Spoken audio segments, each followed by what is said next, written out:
Hey friends, welcome. It's so great to be back with you. If you and I have not met, my name is Emmylou. I was just busy looking at your comments. I love seeing you interact with each other before the class starts. Thank you so much for joining us today. If this is your very first time joining us for an online class, welcome. We're going to have a lot of fun just learning and creating together today. And if you've been here in the past, welcome back. We're so glad you're here. And if you're rewatching this class, we're so glad that you could watch it on your own time frame. And hopefully this will just inspire you to jump back in and do something creative, regardless of where you find yourself. So today we're going to be creating those shaped mushroom cottage cards. Now tell me, before we get started, did you get the mushroom cottage collection? Have you been eyeballing it? Have you used it yet? Or were you waiting on the class to kind of get a feel for how to create with it? Let me know in the comments. This is our time to just chat, to learn some fun things, and most of all, just have some fun, right? Now, there is a reason you have been joining these classes, and I'd love to have you also type in the chat box what you are hoping to learn today. This class is jam-packed with all things creative, and we're gonna have fun along the way, okay? If you are new and you don't know what to expect, well, first of all, welcome. You might feel a little bit of those nervous jitters like we all do before we do something that's completely new. But most of all, some of the some of the best feedback we've had from classes is previous people that have taken these classes have said that they love just watching it the first time through. And then the second time they can watch it and do it again at their own pace. So that makes it, you can pause me, you can do one little step, you can start me up again, and just keep doing it. Because let's face it, the first time we get information, it kind of is like, wait, what did she say? Wait, what do you do? What, where? And it really kind of hinders your creative process because you're learning. So that is one of the top tips that we've had feedback from crafters. However, I always say as we do these classes, you can follow along, but most of all, just have fun, learn at your pace. And if you want to do everything exactly like I'm doing it today, great. However, this is your creativity that you can take and do with whatever you want. So welcome. We're so glad you're here. We'll take a close-up look at the first card we're going to be creating today, and then we'll take a look at the other two projects, and then we'll get started. Does that sound great? Hi, Chris. It's great to see you. Hi, Maureen. You said you haven't played with it yet. Darlene, you said you've been creating it and having loads of fun. Awesome, I love it. Diane, you said hello from sunny Arizona. Margaret is from Sea Island, Georgia. Sue from New Jersey. Clarabelle from Arizona. I love that name. No, from Alabama. Chris, you said great top tip, and I agree with it. Yes, thank you. Carolyn from Central Texas. Carolyn, is it hot in Texas right now? I mean, here today, it's really hot. I had to convince my 2.5-year-old this morning that we're gonna wear short sleeves today, not long sleeves. But he wasn't so sure. He's like, Mama, I want to wear my Mama Heart shirt. So anyway, this is going to be the very first project that we're going to be creating today. Now, before you get started creating the projects, I highly recommend following along with a PDF that we provided in an email for you. If you missed that email, there is also a link right beneath the screen with that PDF that you can print out, do your homework, and then you can do the class with that PDF in hand and with these instructions. Dell, you said you got the I Want It All, you use the fairies with your poppy collection. Isn't that such a great way to use this? Yes, I love that you shared that because these mushroom cottages work so perfectly with the poppies as well. This is going to be the second project we're creating today, followed by this beautiful easel card that is so pretty, and we've got this floating fairy on a clear cardstock. Oh my goodness, we're gonna have a class filled with all things beautiful. Just love, can you see how those fairy wings just sparkle and shine in the light? Isn't that so pretty? Marie, you said hello from a cold South Africa. I know your season is cold right now, right? Well, hopefully you'll have some warm and sunny days as well. Hi, Janet, it's great to see you, friend. Shannon from Maine. We were there last year. Maine is such a pretty state. Okay, so as you are watching, tell me, are you ready to get started? Now, as we go through this class, I love it when we get to interact. This is your chance to ask those questions, to put those comments on the screen. I can see them. Many of you get to watch live, but most people watch the pre-recording. So this is our chance to interact, to ask those questions. And when you ask those questions and when you comment, that really draws out even more from me, some things that I might have like spaced or forgotten. And it just helps to bring out more in this class as we're learning. Now, one of the things that before we even get started that I just wanted to preface is this. We are going to do quite a bit of coloring with markers.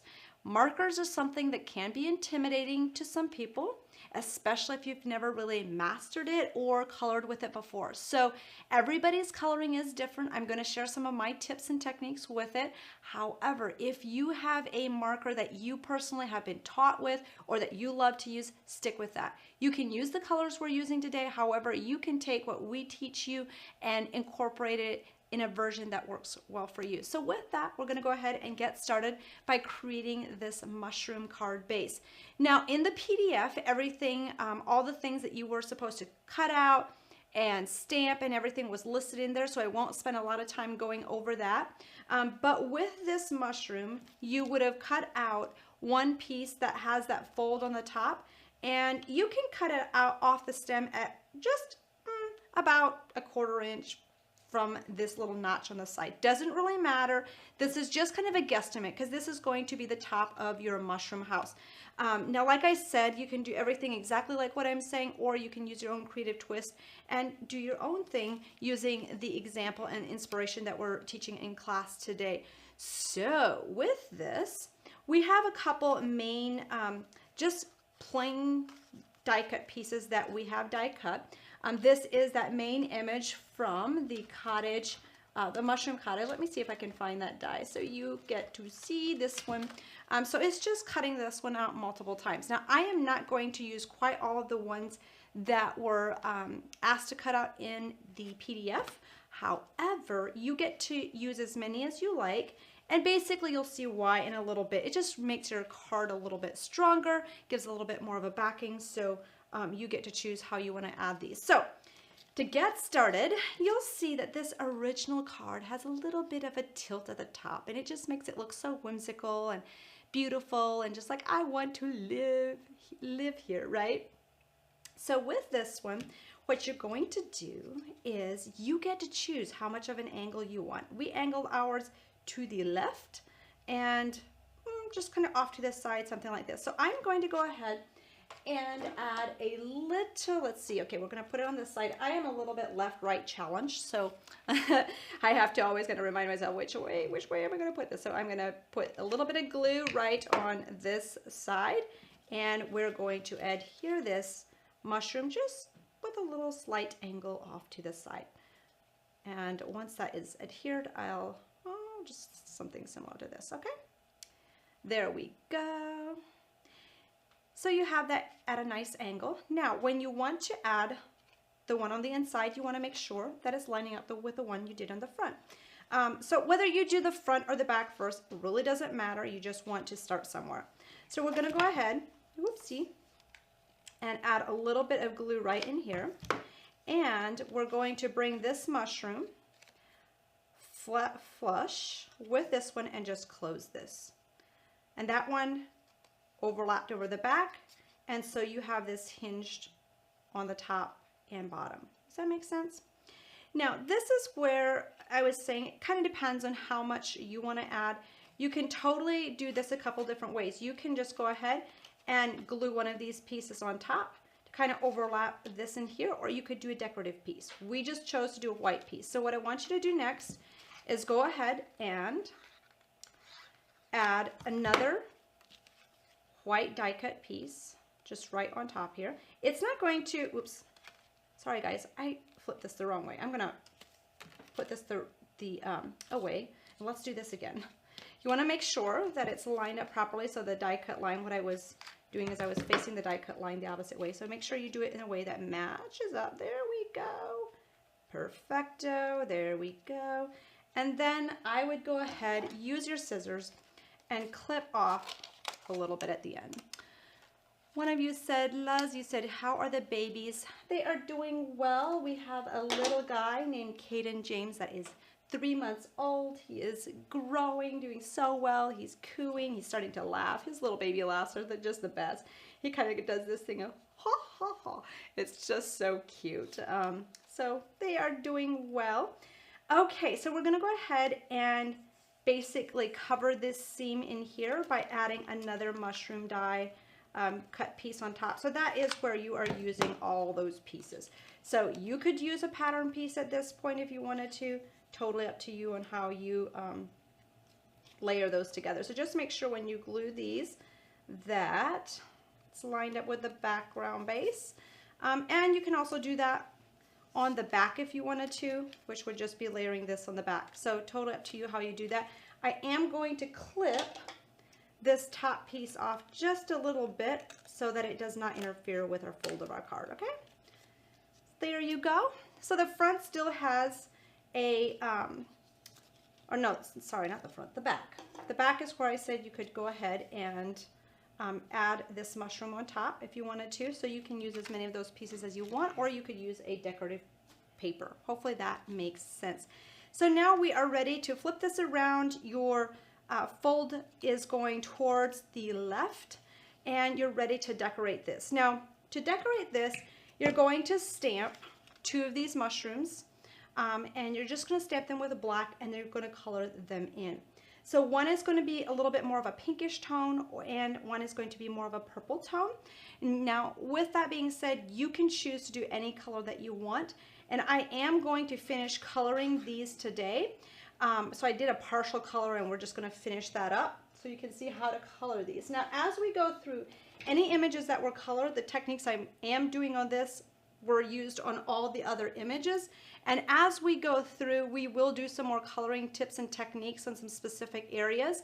We won't be coloring like all the images, but you will understand and know how those are colored. Now, I am using the Zig markers today. Let me know in the comments, have you used those before?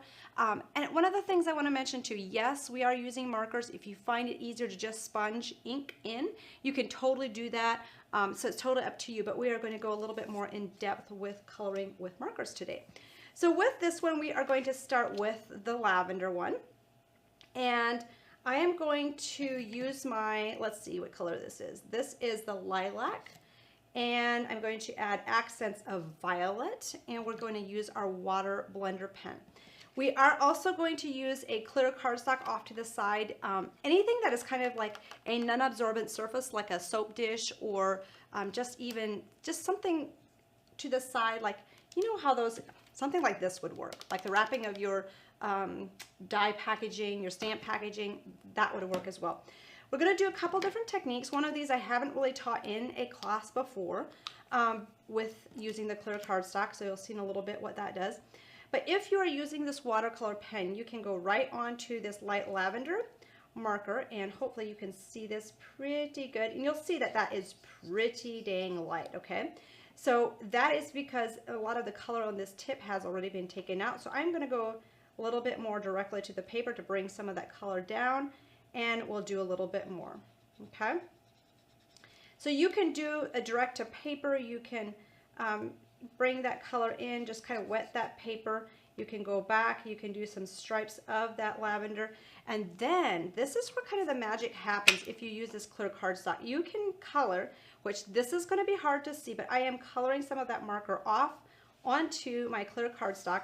And then I'm going to dip into that with my watercolor, and we're going to bring that lavender into our mushroom house. Do you see how that instantly kind of picks that up? And you can have a lot more color in there. So this is going to take a little bit of practice. Just have some fun with it. And you're going to continue to color on here. So it's going to lift off a lot of color. Actually, I'm going to put this on here so you can see a little bit more how much color I have in there. Does that help? Putting it on black does not work super well, so I'm going to put it on white so you can see how my color is landing onto my clear cardstock, and then I am coloring this onto my mushroom and just getting it some that light coloring in there, okay? So we'll do that on each one, and as we go through this class, let me know when you have an aha moment, or when you learn something new, or when you're like, oh my goodness, I didn't think about that. I'm so glad I learned that. I want to hear those aha moments. That kind of fuels my fire. It's like, oh gosh, I'm so glad you learned that. With this though, one of the things I'm going to highlight here is when you are coloring with markers, you're new to it, just give yourself a lot of grace and patience. Practice, practice, practice. And actually what I recommend that you do is I recommend that you stamp off a whole sheet of images and you just practice coloring. Maybe when you're watching TV in kind of a low pressure environment, and just practice, practice. Your 10th image will not look like your first image, and you'll just have a lot of fun just having the creativity with that. So we're just going to go ahead, and this is all the lavender I'm going to add to this. You can always wipe this clear cardstock clean if you wanted to, but I'm just going to go back with the, what color did we say this was? Violet. Okay. We're going to go ahead and pop in a bunch of the violet in here, and we're going to add some darker accents. So this is a power color, so you'll see that kind of come to play with this. So we'll just kind of do some swipes up, and you'll do that with the darker color. So that really just adds some great accents in there, and it's very quick and easy to do. So one other thing that you can do is you can always mix and match inks and markers. So if you wanted to do the base in a light lavender with an ink, you could do that, and then you could go back with marker and add darker accents. So you get to choose how much or how little you want to do. And you can see, since I colored this part earlier and this part later, this part has dried already and it has just a little bit different look. So that tells you that depending on the day, you even color a little bit differently, just depending on how much some of these colors are kind of watered down and all that good stuff. So when you're doing this at home, I definitely recommend coloring the entire image at one time. But you can kind of see how some of that kind of changes as it dries and stuff too. So just going to go ahead and add a little bit more darker edges up in here, and maybe just a little bit more. I'm just going to brush that just in here as well. So once you are finished, what do we do? Okay, actually, you know what? Before we switch gears, I'm going to wipe this off and we're going to color the base. The base is going to be a very light color today. It is the color mustard. That is what I used for all my flesh colors and all my kind of the mushroom base, but you could kind of choose with that what you want to do. So I'm going to go ahead and do this color on here as well. You can also do some direct to paper with this, but you can, I just want to make sure I don't have any purple on there.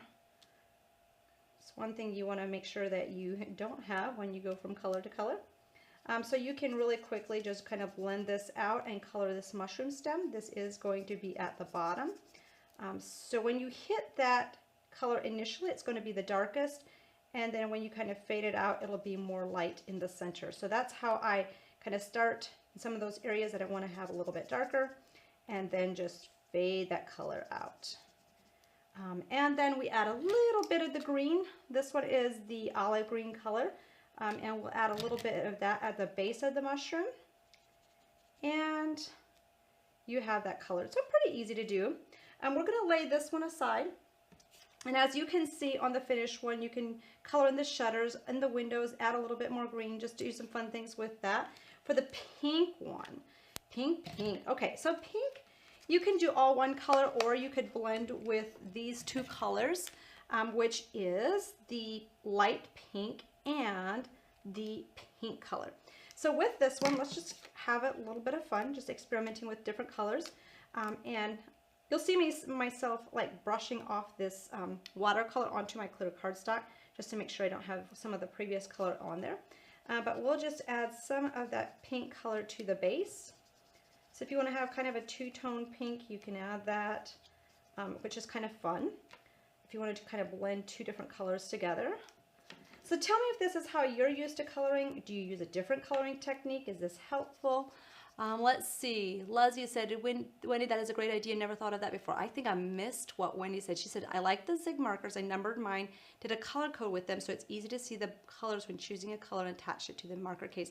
Awesome. I love that. Yes, if you have tips to share with your fellow crafters, that's amazing. It just adds so much value to the class.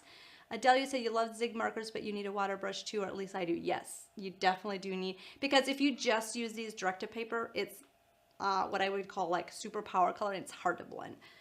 So we're going to go ahead and continue coloring these mushrooms. And if we go, as we go through, like if you want to see more coloring, let me know, because I'm going to do spots and highlights of it throughout the class today. So just let me know if you want to see more or less. If you're like, hey, I know how to do that. Margaret, you said, how do you do the white dots on the roof? We are going to get to that next. Isn't that exciting? I love it. Okay, so we're going to add pops of this pink in here. But what I think is kind of funny is as I'm coloring the second half of this roof, because I did partial coloring a while ago, it's all dry, and how different the color looks once it's dry, which is kind of funny. So we have kind of a two-toned house going on right now, right? Isn't it funny how colors can really lighten up or kind of turn a little bit after a while? I find that kind of wild. But we have that quite a bit here in the office sometimes where we did a card quite a while ago, and then we're going back and doing one again of it, and we're like, wait, is this the same color? It is, it just hasn't dried yet and kind of faded a little bit and really settled into its true tone. Okay, there we go. And just continue to color that, shade that in. So it's a pretty easy concept once you get into it, but just give yourself a lot of practice if it is completely new to you, or use a coloring technique that works well for you. You don't have to reinvent the wheel. And that's something that a lot of crafters ask me, is they say, Emily, but like which marker should I use, or which color should I use? And I'm like, you stick with something you know. If you're completely new and haven't mastered anything, just pick something. And if that's the Zig markers, great. If not, there is just a beautiful thing with sticking to something that you know, especially when it comes to markers. Okay, so we have this one colored. This one is just going to be a top piece, and then we're going to use part of the stem. So what you're going to want to do is color in how we did the previous mushroom. Color in about, this amount of that stem down to the windows, and just a little bit further into this window because we're going to trim that off. So we're going to go ahead and switch into answering Margaret's question, how to get the white dots. Now in your class, it said that you could use like a white permanent marker. So there are different types of things you can use for this. Today I did choose to use the Nuvo drops. So if you have the Nuvo drops in white, or you have like a permanent white marker, you could do that. If you have a couple different white things, which I'm sure many of us do, you could practice too and see which one you like. I personally like the Nuvo drops. So we'll go ahead and put some dots on here. So the Nuvo drops, also once this dries, it kind of, the color in the background can kind of blend into it. So what I did is I just pretty quickly just added these drops to the top. And just kind of randomly dotted those around. I don't like to have it going in a symmetrical row, so just kind of offset those dots. Just kind of push down, pull off and up. Tell me if you've used these. Now, if you are using the Nuvo drops, you will want to give it some time to dry. For these little lines down here, I just kind of did a quick like little side swipe on it. It's so funny how these colors look so different. So this is the one I just added, and then these over here are dry, so you can kind of see the difference. These are like a little bit more white. These have dried, and some of the color from the background blended in just a little bit. So same thing on the pink, just quick little drops of white on there, and then you can lay that aside to dry and just kind of do a random quick pattern, and you have a little polka dot mushroom house. How cool is that? It doesn't need to be perfect. That's one thing that I like to highlight is, it's your creation. Like if some of those dots aren't perfectly round, it's totally okay. It just adds to the character of the mushroom house. So we're gonna go ahead and lay these two aside so that we don't accidentally dip our hands into it. And we're going to use some that are already dried and add those to the top. Now with this, you are going to, where did I put, okay, here we go. So you are going to add some dimension to the roofs of these. So what I want you to do is take your scissors, where did mine go? Mine is down here.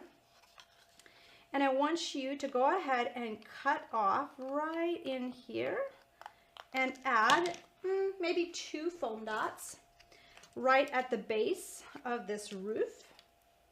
And then what you're going to do is you're going to go ahead and glue this first piece. Just make sure you glue it right side up. Here we go. So you're going to go ahead and glue this piece right on top like that. And then we're going to release the mushroom papers in the bottom. Hey, Catherine, you said you're from sunny California. Darlene, you said you have pearl drops. Yes, there's a lot of different pieces that, or different products that you could use, but you basically want something that dries opaque and very white. So you're going to go ahead and layer this on top. I just did some hot glue on top so the mushroom, the roof of the house gets glued down directly, and then that just has a little bit of dimension in there. And you can do it a little bit more if you wanted to. Totally up to you. Then we're going to go ahead and just cut these apart and do the same thing with the one at the bottom. So with this one, again, you're going to want to, first of all, glue the bottom piece down.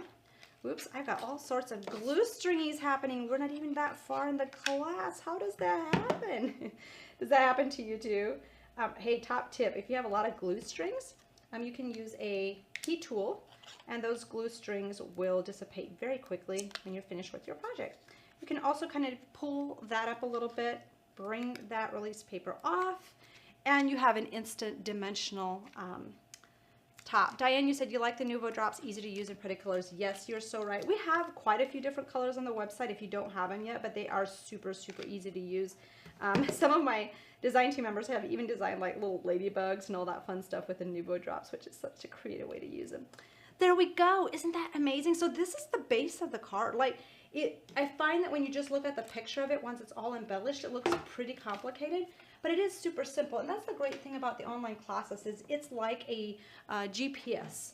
You know, you type in your destination, you say, this is where I want to go, this is what I want to create, but it's breaking it down into those simple steps that is doable for anyone. So whether you are new here or you have been here many classes, this really breaks it down and allows you to create these very quickly and easily. So with that, we are going to jump into adding the accents and embellishments for this one. So when you add the accents, for this one, we are only going to color the fairy. The others are pretty simple to do. You'll see like the leaves, the froggy, and some of these flower branches, same technique, but I really did want to hit on the tips and techniques on how to color the fairies. And just an FYI, like Uma designed this project, her coloring is slightly different than mine, so you will see that my coloring might be a little bit lighter, darker, you know, some of those things. So that just gives you a couple different examples of how it will look based on how you color it. So you get to choose how you want to do that. So, okay. Tina said, so cute. Dell said, adorable. Jeanette said, very nice. Chris said, I'm loving this. Ah, it's so much fun, isn't it? I just find that when I'm creating with a mushroom cottage, it makes me feel like a kid. Just so much fun, and just like you're creating this little whimsical fairyland. Okay, so clear cardstock again. I am going to start by coloring the flesh color, and I'm going to do that over the body and also the hair. So it gives us kind of a little bit of a background base. So again, let's see, what color am I using? I am using mustard, and we're going to, shoot, I really need white as my, oh, where did I put it? I'm going to pull this in here so you can see how much I'm putting on here. There we go. And I can see better too. So it works for all of us. Okay, so I'm going to be a little bit picky about how much is on here. So I'm going to test it out on this piece of paper and then just go right over skin color. I did a little bit of coloring beforehand, so I don't have to do all of it in class, but you get the gist of how quickly and easily that color. So with this one, since you're wanting to just kind of do a one like even tone, you'll just want to kind of brush off a little bit on a scrap piece of paper to get the bulk of the color off, and then hit that the rest of it on her face. Now the hair, I'm not super picky. I'm going to go in there and I'm going to do a base color, and then we're going to go in and highlight. So if you've ever thought about how cool would it be to be like, you know, a hair artist, here you go. You get to make this your own color. You could even do like fun colors like teals and purples, you know, those wild hair that, you know, those fun colors that you've thought about doing but have never dared to do. But I know some of you do, and it's so cool. There we go. This color is brown, dark brown. So you could do streaks. Actually, you know what? And some of the other ones, I might just go a little bit, do some fun colors. Let's see. I have some blue. Would you want to do a fun color? One of our little fairy girls kind of has a blue skirt. Maybe we'll do blue hair on her. Do you want to be adventurous and try some blue hair? I think that sounds like fun. Okay, so you can add just some bright pops of, you know, those dark brown streaks in there, and just kind of add as much or as little. I don't really overthink it. You can just go have some fun. I think I want to add a little bit more of this color right in the front of her bangs to just kind of pop that a little bit more. And maybe right in here as well. You could even kind of do like a, I have this color in here too. This one's called brown, just brown. I think I'm going to add a little bit of this and just pop that a little bit. Oops. There we go. Isn't that fun? So you can do like 3 colors, 2 colors, and just kind of see that come to light. And I find that if you are, you know, just kind of casually coloring on the couch and you're not putting pressure on yourself, you become more adventurous on the colors you're trying. And like teaching today in this class, I'm not putting pressure on myself like, oh gosh, this needs to look exactly like a previous one I colored. I just relax, have fun with it, and that's the beauty of coloring. You know, all those coloring books that are out there that's just like colorings for therapy? This is what it kind of reminds me of. Isn't that so pretty? And then for these wings and the pink, I'm going to choose those colors and get started on that. I feel like I'm dippy-doing in a lot of different colors. Let's just spray off the brown so we don't muddle those with the pink and the orange color. Okay, so for this orangish color, you're going to utilize your mustard. I find that it looks different in different settings mixed with different colors. So you're going to be, oh, let's make sure that we don't have too much of it. There we go. And we'll just add a little bit in the center of these wings. And then you can fill it in with your pink. Now, if you wanted to sponge pink in here with an ink, you could totally do that. If you are a girl that likes fast color, you don't want to do the whole coloring thing, you can totally do that as well. So we're going to add a little bit of pink. I'm just going to test out, see how dark that is. And we're going to start on the edges. Actually, I might just color off on this. There we go. And you'll just kind of bring that in and blend those colors together. Isn't that cool? So you can do as much or as little as you like. Ah, love, love, love how that turns out. Oh, thank you so much for your comments. You're saying so cute. Now, has this been helpful to see how to color with these markers? I know so many of you have asked and have wanted to do coloring, you know, tips and techniques. So hopefully this is helpful for you. I know that oftentimes in our Facebook Lives, those are a little bit less time. So in our 2-hour online classes, this just gives you the ability to go more in depth on all the different coloring techniques and things that you can utilize. And then you can choose what you want to do with yours. And then you could go back, let's do a little bit more of this pink. You could go back and add a little bit more pops of pink into the dress area if you wanted to. So there you go. Pretty simple, pretty quick and easy. If you wanted to add more pops of pink in there, you could definitely do that as well. So hopefully that inspires you to create your little fairies, have some fun with them. So we're going to go switch into adding, oops, wrong cat, adding these to our little house. Now before we do that, we do have some flowers on here. Do you see these pretty flowers? These are our clematis flowers. They look so pretty in different color combinations. So what you can do is you can go ahead and stamp these in the leaf green, and then we're going to color these in the leaf green as well. Now, if you are watching, I know that we kind of go from lots of different things pretty quickly. So as you're watching, just give yourself some grace and just have some fun using these, and just pause me when you need to do the one step and then just go right into the next step.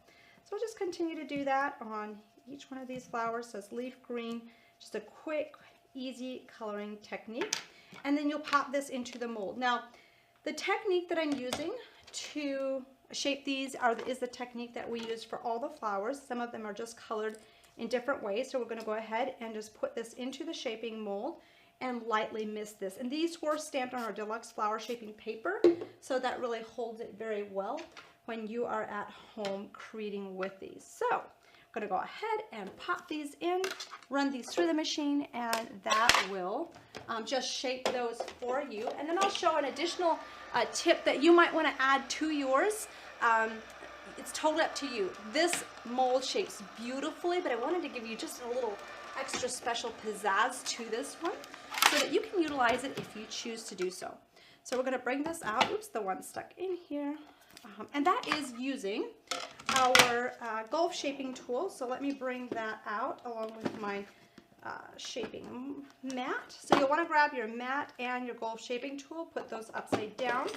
And I would grab about the second size of this one. It really doesn't matter, but I do like this size for the clematis. And just give that a quick little stripe down the center of each petal. Now this is totally up to you if you want to do this, but basically it just gives an extra little crease into your little clematis so that, let me do this. Oh, I want to make sure you can see that well. Here we go. Just adds a little bit of an extra groove and texture in there. It's a little bit hard to see in the camera, but I think once you do this at home, you'll have that aha moment. And you'll be like, oh yay, that's what she was talking about. So that is how we created ours, and then we'll just glue these together by, oops, whoopsie daisy. There we go. Just pop this in the center, offset these petals. And you can use your stylus tip, or you can use the tip of a scissors and just kind of press down in the middle. And you could also do that on your molding mat, so it kind of squeezes it down, gets you some great dimension. And then if you want to add the flower center with the prills, you can choose which colors you want to use. The color I'm using today is Let Us Entertain You. But a great quick way to add those prills in the center is just to add a dot of glue. Sprinkle your prills over the top. Tap that off and that flower is done. Like, how simple was that? I just love that tip if you're adding the prills in there. So hopefully that helps you out with yours. So that is the tip for those prills and how to create those flowers very quickly, easily, and beautifully. So our next step is going to be adding these images to our mushroom cottage. So you'll start by adding the background piece of these fences. And if you wanted to, you can add some extra dimension to these fences by layering an extra die cut piece out, which will make it more sturdy. And it is also going to help your card stand up when it's standing on a table. So you can do 2 to 3 layers if you wanted to. So I'm just going to go ahead and add my glue.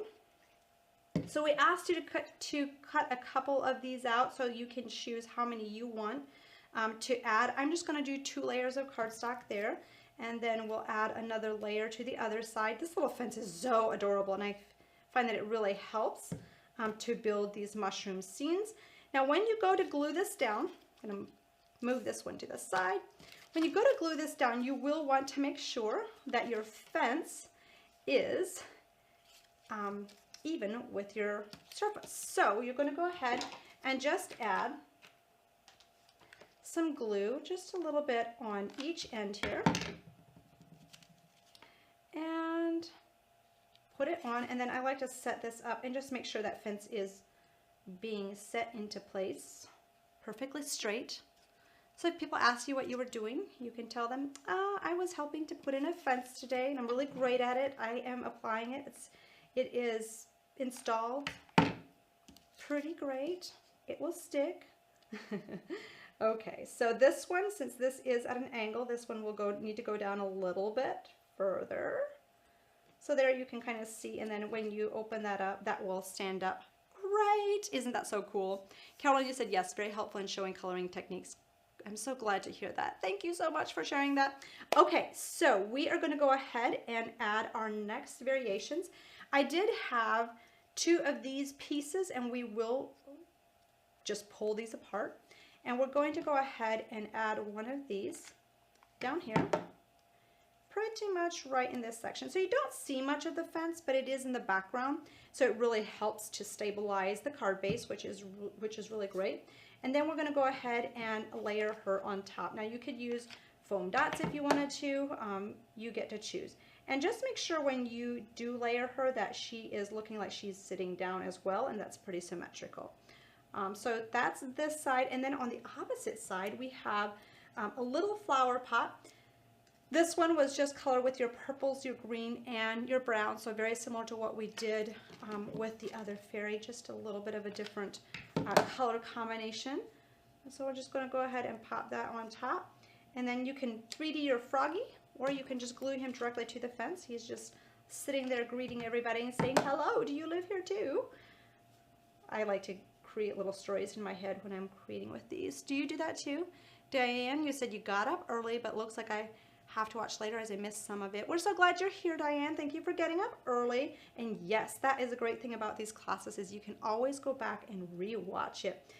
You can add this little best wishes banner in there. We just cut this in, stamped our sentiment, pop that on top right there, but we're going to focus on embellishing the top. So I am going to lay this down so you can see it better on the screen. And you're going to go ahead and pull this apart, and you're going to put one part of that leaf. I'll put this on in sections so you can see. So I'll put that part over here. And then you're going to put the other curlicues up in here. And you had one section left over from the previous one we did, and you can put that one kind of down in this section. Whoops. Ah, that was a hot glue burn. Do you do that too? So there you go. You have those leaves in place.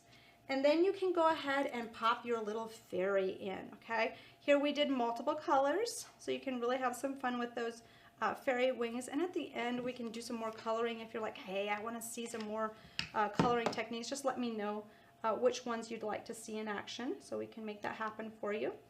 So there we go. Got that one in there, and then you can just go ahead and glue those flowers right on top. So it's a pretty quick and easy way to just add those finishing accents using the tips and techniques that we showed you in creating those flowers, which I personally love to make a lot of those clematis flowers and then just have them laying aside so that you can, you know, just pop them in where it's needed. And then if you wanted to, you can pop that snail on top, and you could use another little leaf curlicue with that as well. So lots of variations, and then if you want to, you can go ahead and add this piece in there as well, and just kind of finish that off. This is just a little piece that just adds some more additional accent flowers. Oopsie. Where did that other piece go to? I feel like I put it right here.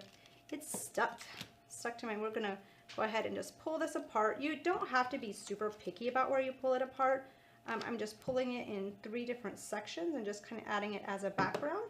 And then we'll put this snail on top like this and add a little bit of the greenery in there. So it's just a great way to just add those little accents, and you have a beautiful, beautiful colored scene. Just love, love how that turns out so beautifully. And it still looks like you spent a lot of time. But when you follow those simple steps of coloring and you just color a bunch of images that you've stamped off on paper, you'll find that very quickly and easily you'll have this beautiful one-of-a-kind card created. And don't you just love the little tilt of that mushroom on the top? Just love that. Colleen, you said you love this collection because it makes such wonderful scene. Donna, you said so cute. Ah, isn't it so cute? I know. I feel like I say the word cute too much in this class, but hey, you can't say that too much, right? Hopefully the cute police are not out there, right? Okay, so here we go. So this is the number 1 card that we did today, and we're going to move and transition into card number 2, which is going to be our octagon card. I love the dimension of this. This card base is what we're going to start with, and then we're going to add our embellishments and accents to this. Now, this is a set of dies that many of you may already have. Some of you, it might be completely new, but it is a great way to really add some pizzazz and really add a base that gives it more character and a little bit of dimension. Now, I don't know if you've done something like this before, but I think you'll really love the 3D aspect of making your own shaped card. Susan, you said, are you going to add glitter? Yes, we will add glitter. I am going to wait to do the glitter at the very end, and then we'll add the glitter to like the little fairies and things like that, and I'll show you how to do that at the very end if that works for you. So, Les, you said, You love the story scene. So cute.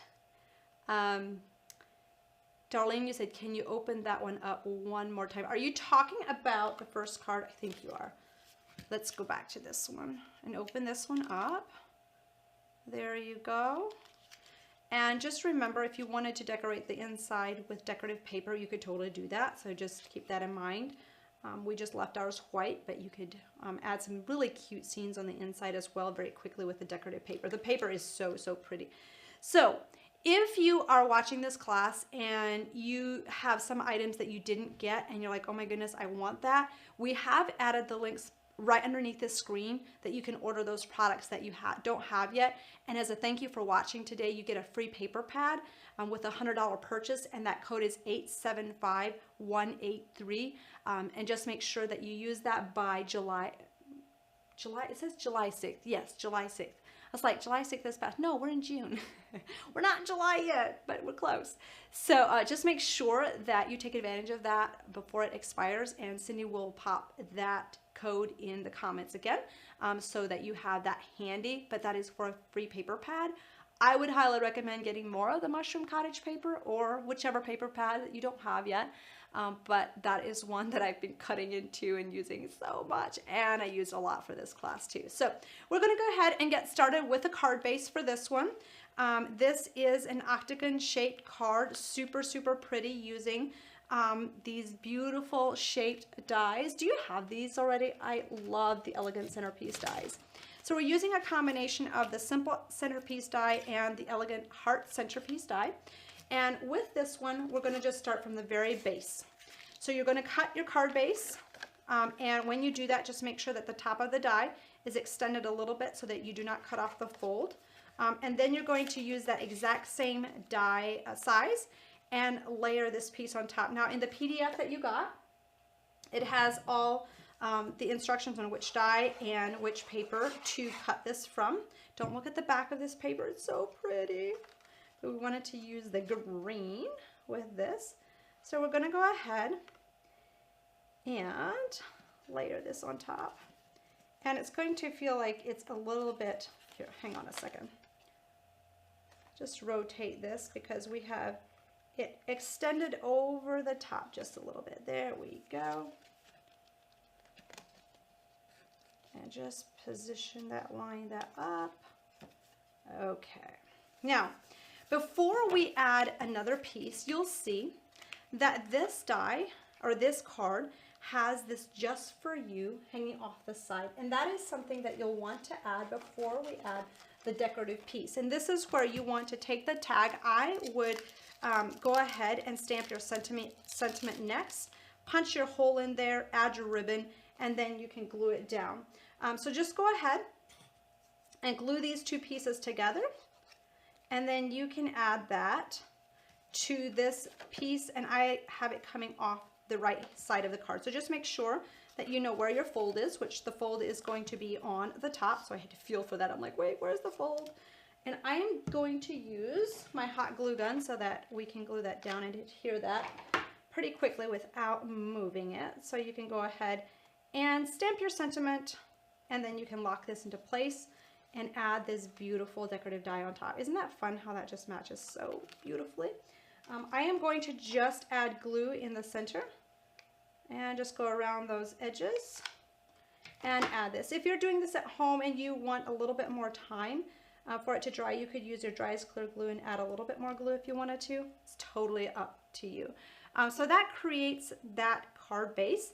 And then the next piece is adding that beautiful shadow box. Now this one you might have to stretch your brains a little bit. It's not super hard, it's just kind of thinking it through, right? Okay, so what I want you to do is we're going to have little tabs that look like this, okay? So as you can see, you're going to use one 12-inch strip, and then there's another one that's a little bit smaller, and that's just to continue going around this octagon because we needed more.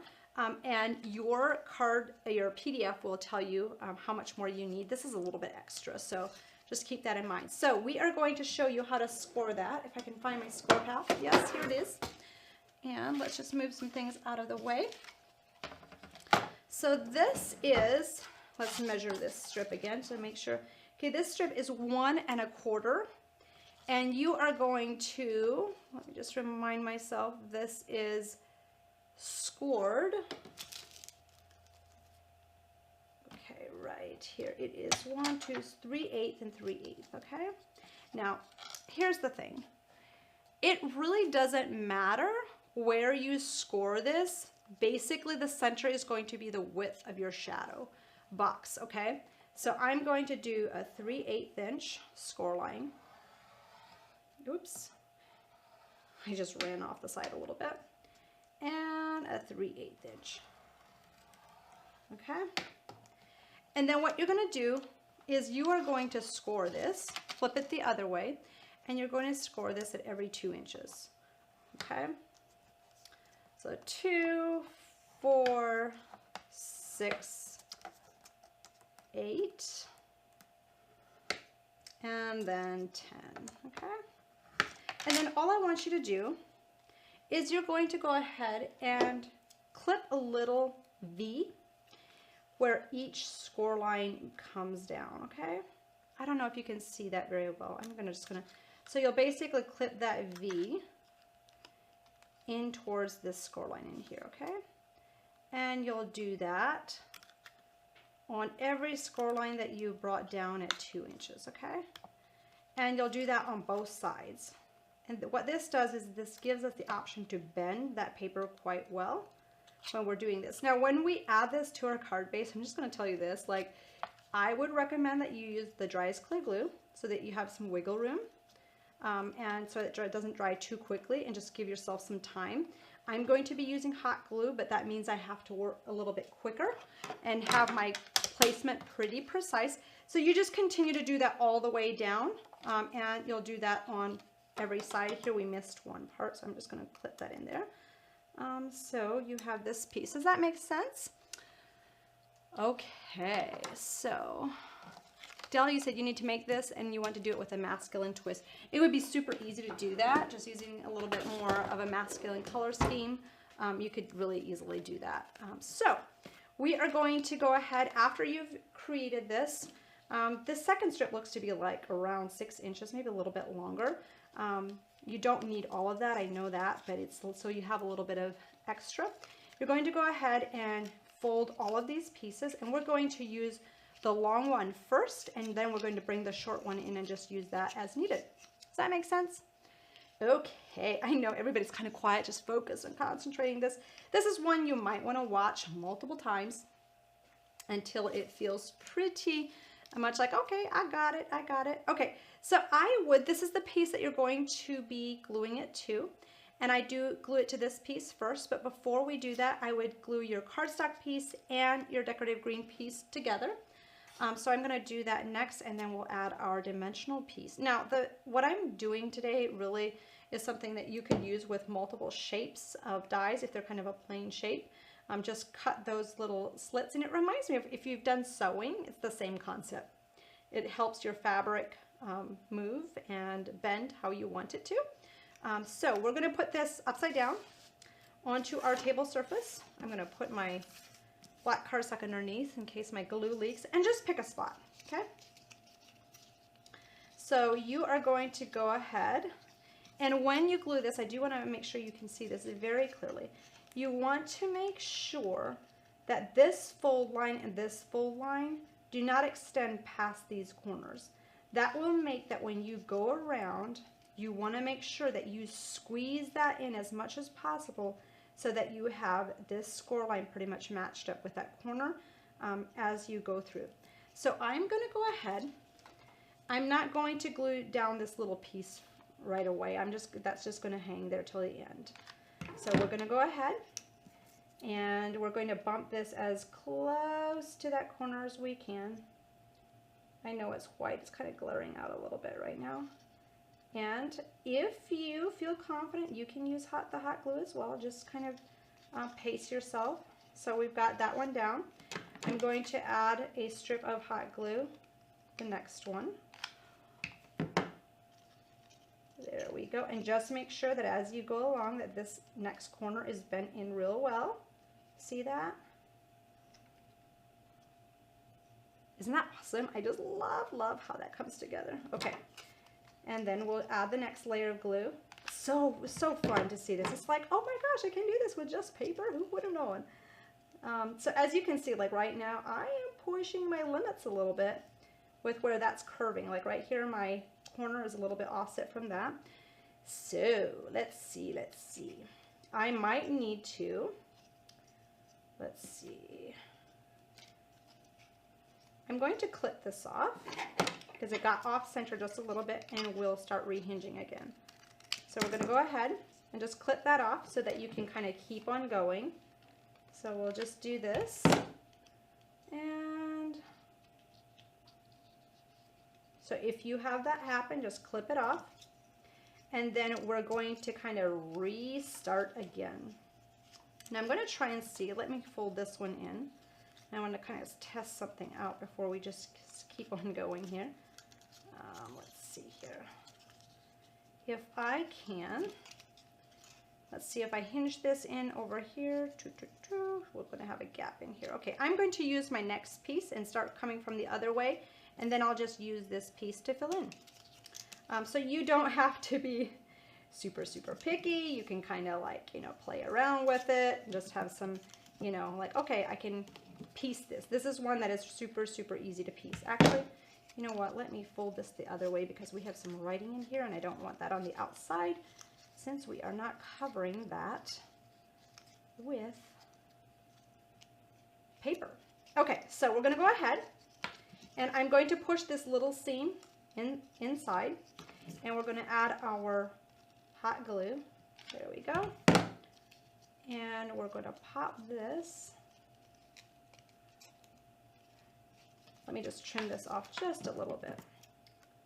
I'm just doing that so that I can go up as far as I can so that we start this off correctly. There we go. Can you see that okay? Awesome.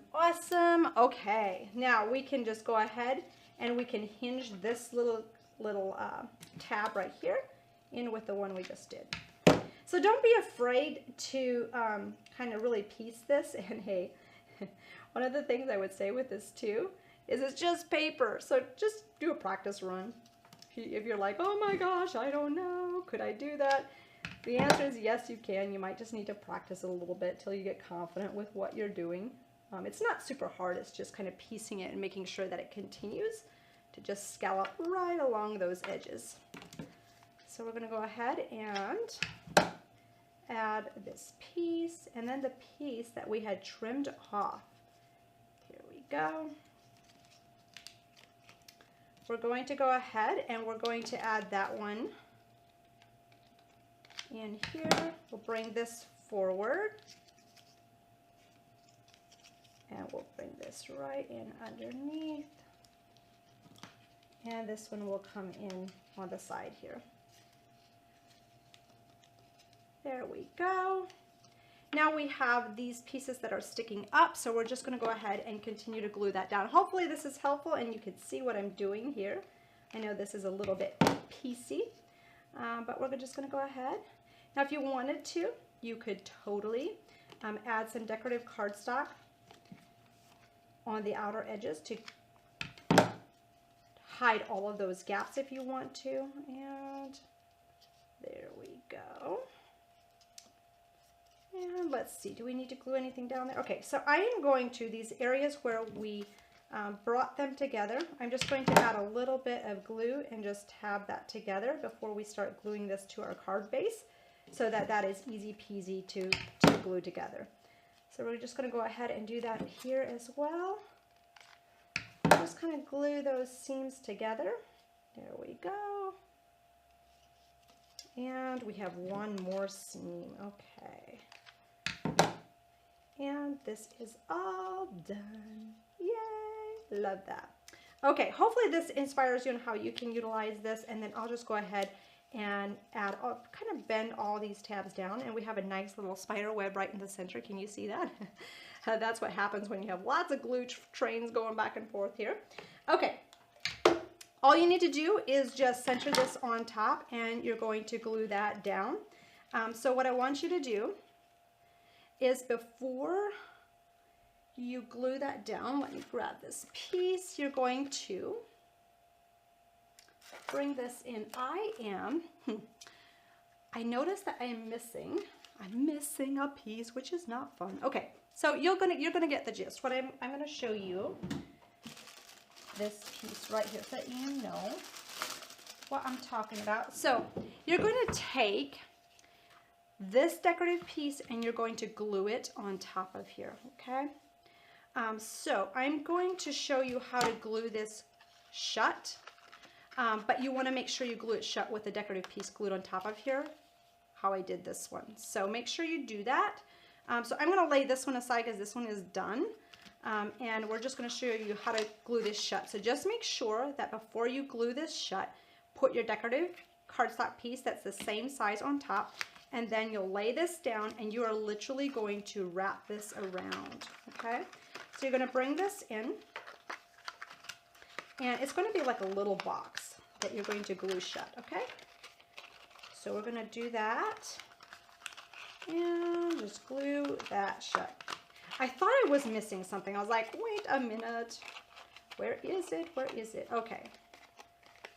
So there we go. And you can bring this down from the top. Let me move this away. Yes, Tracy, you said you loved how it, you know, here's the thing. That happened to me on both ones that I did, and I was like, you can just clip and keep on going, right? Because if you're like me, you're going to kind of run off track as you're lacing it around. So if the train goes off the track, just snip it off and you're good to go. So I'm going to go ahead and I'm going to just add a little bit of glue to a couple of these tabs. We're going to flip it around and glue it shut and then just keep on going. So I'm just going to flip that down, just press it, and then we'll shut the rest of the tabs. Okay, that one did not go closed as well as I like, so let's do it again. There we go. That's the beauty of a live class, right? Hi, Deborah from New Mexico. We're so glad you're here. There we go. Now just go back and grab the rest of the tabs. And you can also keep it on this side if you wanted to. Just kind of press it down, whichever way works best for you. So there's a couple different ways you can do this. You can flip it around, do it from the other direction, which I'm going to do at the very end again. Just press, press, press, and you have this little box that is ready to be added to your card. Just remember, before you add that white piece, make sure your decorative piece is layered on top so that you have that decorative picture in the background. So that glues all your tabs down and you're ready to add this to your card base. So I'm just going to switch to the one that is already dry and has that decorative piece in the inside. So we can continue on with that. So all you need to do is just take this and layer it right on top. So I'm just going to go ahead and give this some great glue in the back. And you can just layer this and line it up with the octagon. Oops, hang on a second. Make sure your mushrooms are going the right way with the fold. I think that's one thing that's a little bit tricky, is it's easy to forget about where your fold is at because every side looks the same. So I have to really concentrate on that as well. So there you go. You've got your beautiful card base created. And then there is one decorative element that we added, which comes from the center of this die. I love, love this piece. And you're going to cut out different pieces to really highlight and accent this. So you're going to have a white piece with the green piece on top. So just go ahead and layer these together.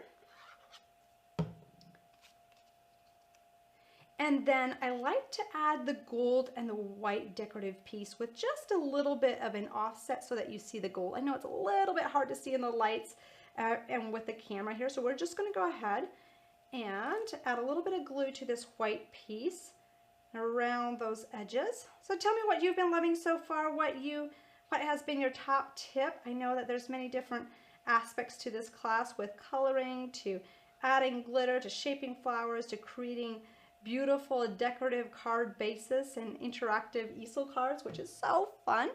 Okay, so let's see. We're going to offset this a little bit.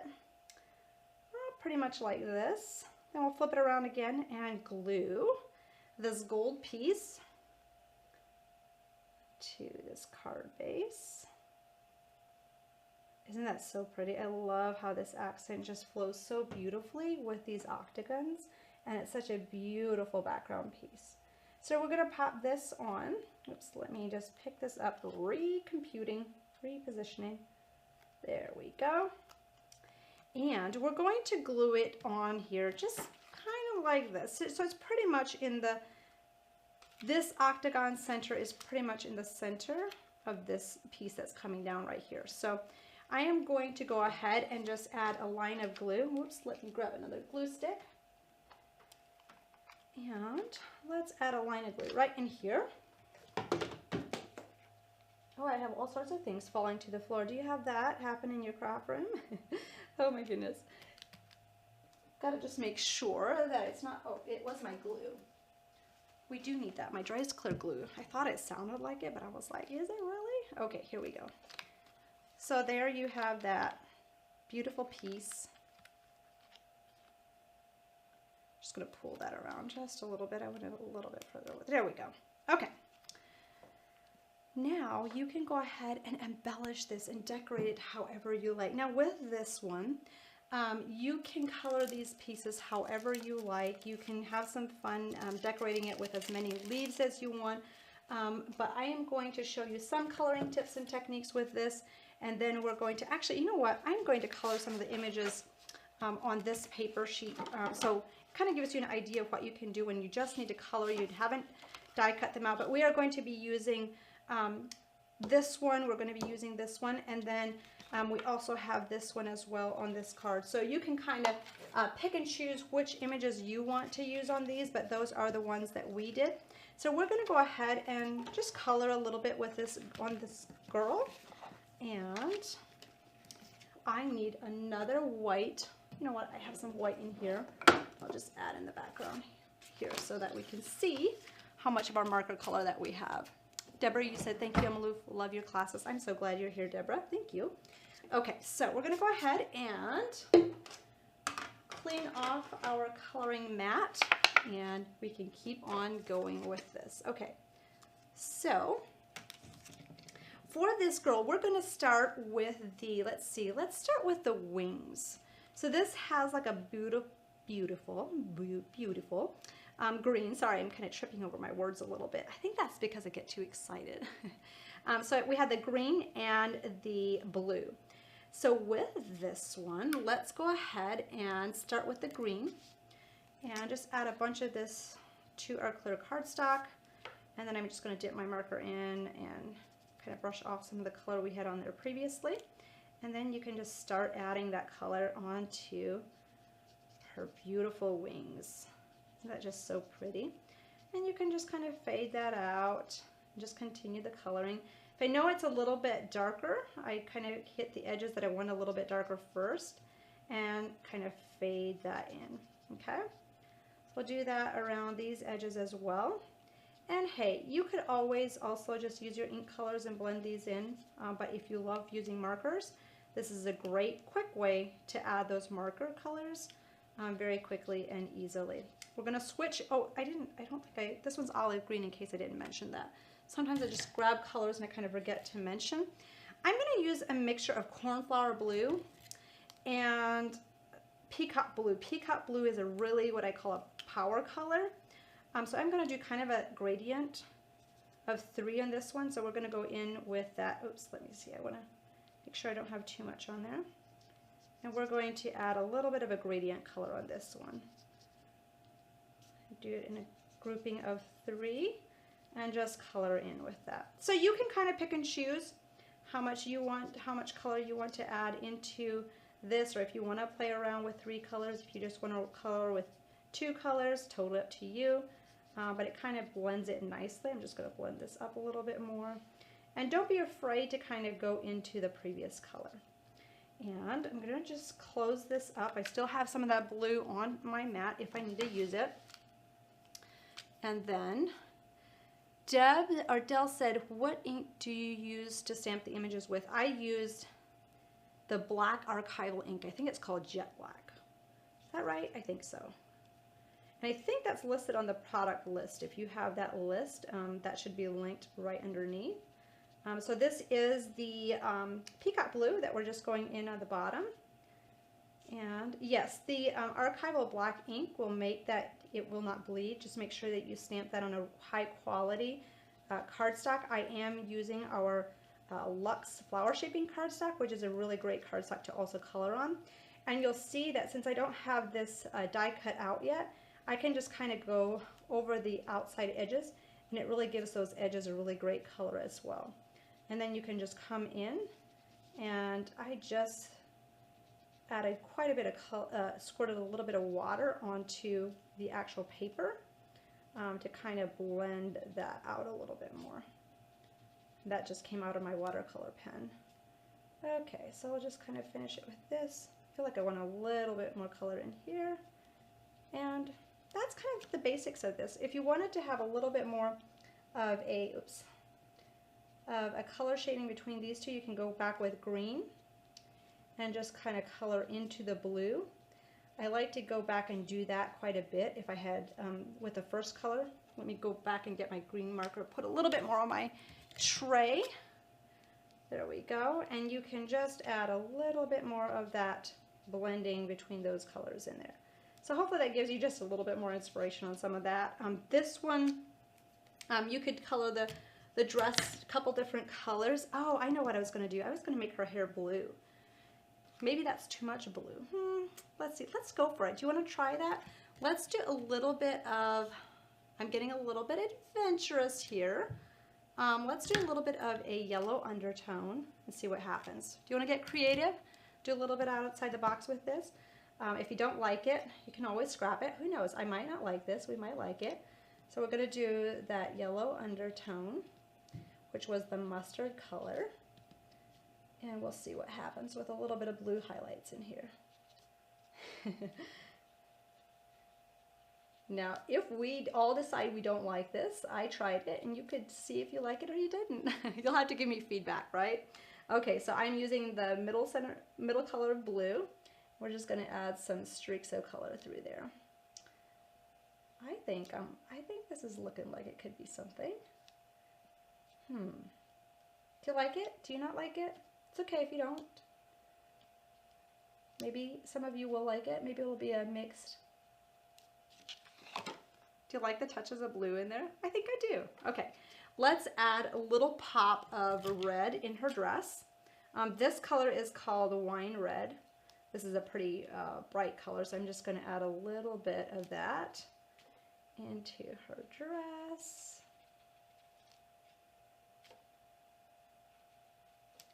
And then you can go back, use the flesh color as well, and just have some fun coloring that. If you wanted to add a little bit of brown undertones to her dress, you could totally do that. And just add a couple streaks of the brown in there for some nice shading. So don't be afraid to just have some fun. You know, coloring is just, you know, when you were a kid, you weren't afraid of making a mistake when you were coloring. So just have some fun and experiment. So that's just a great way to just have some fun with it. Do you like the blue? Now you could add even some darker pops of color in there if you wanted to. Just go back and add some darker highlights in there if you wanted to. Just even a little bit more color and texture. Oh, I'm running out of that color. Now this is a power color, so you have to be a little bit careful. I kind of just boldly just dab that first line in there, but you can add some nice streaks of dark pops of color in there if you wanted to. So you can add as much or as little as you like. Fun, fun, fun. Okay, so you can do that, or if you wanted to do the browns because you think it's too much blue, you can totally do that as well, so totally up to you. But let's see, and this fairy is very much color like the first one we did with the pinks, and you could do a little bit more of a burgundy color and then adding the brown and undertones of gold to her hair. The mushroom, this one you can do the white opaque color with the Nuvo drops if you wanted to, but you can also do direct to paper if you want to with this one, or you can just do, let me make sure I have that color off of there. You can do a base color of the red, and if you want it really bright, just keep on just applying that red, because this is a really, really nice dark red. So just keep on coloring that and just doing a really solid block of color on this one. So that is how we got that really dark red color. And as you can see, as the ink kind of fades out, it gets lighter. So if you want it to be really dark, just go back and add a bunch of that color right on top, and just kind of keep layering that color if you want to have a really bright red pop in there. So you can kind of see how that is. And then if you wanted to add the Nuvo drops on top of this, you can add a nice block of white right in the center. And don't be afraid to make that pretty poofy. Clarabelle said, I'm not a good colorist, so I appreciate the coloring techniques you show us. Oh, I'm so glad this is helpful for you. So you can kind of see if you want a really dark, or if you wanted to shade it, just do a little bit lighter. You just dab in there, you can kind of color off, and you can do a lighter coloring, and you can go back and you can add dark accents into, like, say, the base of the mushroom, and then just kind of fade it out. So you get to choose how you want to color that, whether you want to do light or that solid color. So you can really see how that looks with light versus the dark. So just have fun coloring them. So this one was definitely a little bit brighter up in here, and then brighter on the teal as well, using the exact same technique. The flowers and leaves were colored with the leaf green, and let's see, it was a garden patina on the flowers. I'll show you the coloring of the flowers. However, these were shaped the exact same way that we did the first one, so I won't go back over that again. If you want to see that again, just make sure that you go back and re-watch that. But for this one, just take your garden patina ink and your sponge dauber, same technique we did with the leaf green on the first flower. You'll just go ahead and just color this in and do that on every petal. So what, you know, the mushroom houses, you can also do these with inks. You've seen me color a lot with inks before. And actually, let's go for it. Let's show you how you can do one with ink. Do you want to see one with ink? I don't have many colors of ink here, but I'm going to show you. Actually, let's do it on this wing. This one, on the original one, has the pink and the yellow, kind of the burgundy color. But here's how you do it if you want to have it with inks. You just use the corner and you just color that in. This is using garden patina, and we'll switch to leaf green because that's what I have in front of me today. And then you can go back and just add the leaf green to those wingtips. So you get to choose how you want to blend and color those in, but that is just kind of a fast technique and how you can color it with inks as well. So hopefully that was just a little bonus tip for you that I just threw in there. So that is the basics of how to get started creating the embellishments for this card. So we're going to go ahead and add these mushrooms in the back, and then we'll add the rest of the embellishments. So with this one, you can go ahead and add your foam dots. Let's see if I've got some more. Yes, I do. Sometimes I run out of them in my craft room. So we're going to go ahead and we're going to do a double layer of foam dots on the red one, so that it's a little bit higher and a little bit thicker than the one that's in the background. So we will anchor this one in first. So that's going to be kind of the background like this. And then we'll anchor this one in next. Is this helpful? Tell me what you're loving, what you, where you had your aha moment, and what you love about the Mushroom Cottage collection, and tell me if you have created with this one. I know that for many of us, some of us like to wait until the class to use it, and others like to just start and then do the class when it comes up. Oh, you know what? I don't know if you saw the preview of next month. But we just debuted the class pictures, and we debuted a picture and sneak peeks of the next collection. Oh my goodness, I can't wait. That one is so pretty. I had somebody call me yesterday and said, Emmylou, I just cannot wait. I love it. It was so much fun. Okay, did you see the sneak peek of next month? July's release. Oh, it's so pretty. Okay, so we're going to sit this fairy in the corner by the fence. And then we're going to go ahead and add some flowers and leaves. The leaves were all colored with the leaf green. You can just go ahead and shape those, add those in with the flowers.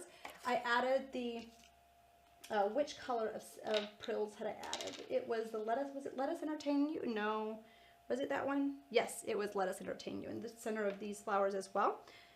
So I'm going to go ahead and I'm going to add a couple leaves, and then we'll add our flowers and add another little fairy on the top. So we're just going to kind of anchor this in, and we'll do that up here, and we'll add some of these flowers. Now I wanted to make sure that I could see the flowers pretty good on this one, so I'm going to add my flowers next, and then we'll add some more greenery.